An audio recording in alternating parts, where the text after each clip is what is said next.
Oh boy, there it is. The check engine light. What's it gonna be this time? Well, I actually ran my OBD2 scanner on the vehicle and found that it was throwing codes related to a bad oxygen sensor.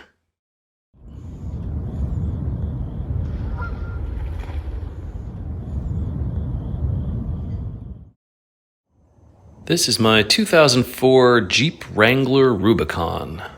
It's a TJ, so it's the first generation Rubicon that was offered by Jeep. I'm going to show you a couple tips and tricks on how to remove a stubborn oxygen sensor.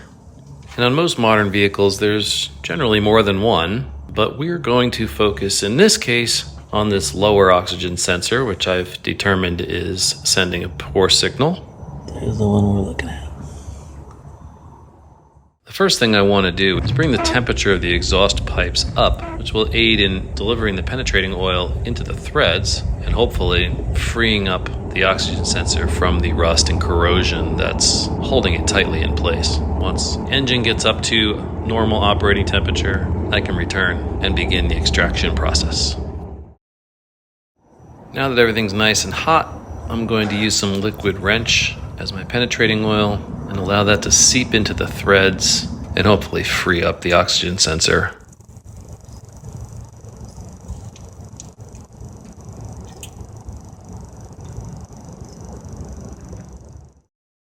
To make the extraction process easier, it helps to have some familiarity with what we're dealing with. So here is the new oxygen sensor that's going to replace the damaged one. You can see that it's made to plug into the wiring harness and just has a simple tab that you press to release.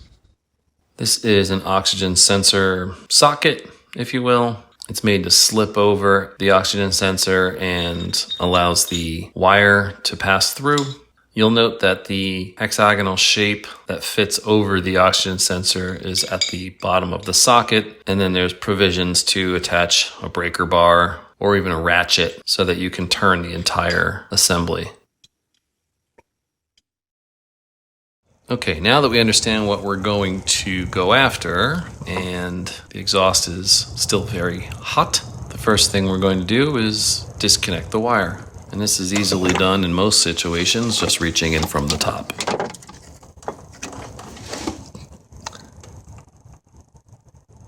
Now, back down below, we can put our oxygen sensor socket over the oxygen sensor and begin applying pressure to try to break it free.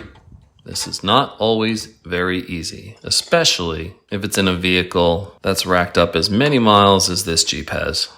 Chances are you'll find that the oxygen sensor is going to be fairly well stuck. So it's worth trying to rotate the sensor with a breaker bar, but you may find that you need to employ a few other tricks to break up that rusty bond. One thing that I found that can help, and this is only in a situation where you're going to completely replace the sensor, but I find sometimes a gentle tapping on the sensor will help break up the oxidation in the threads and ultimately make it easier to back the oxygen sensor out of its hole.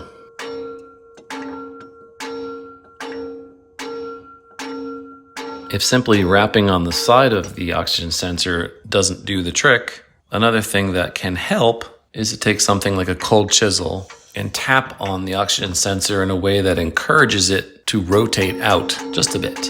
Again, the goal here being to free the sensor from that rust that's keeping it locked in place.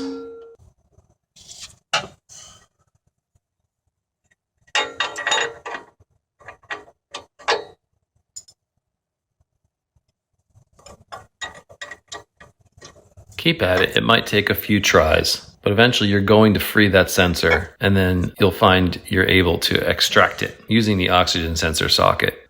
And remember, when you install the new one in its place, use some copper-based anti-seize. You'll save yourself a whole lot of trouble if you ever have to take it out again.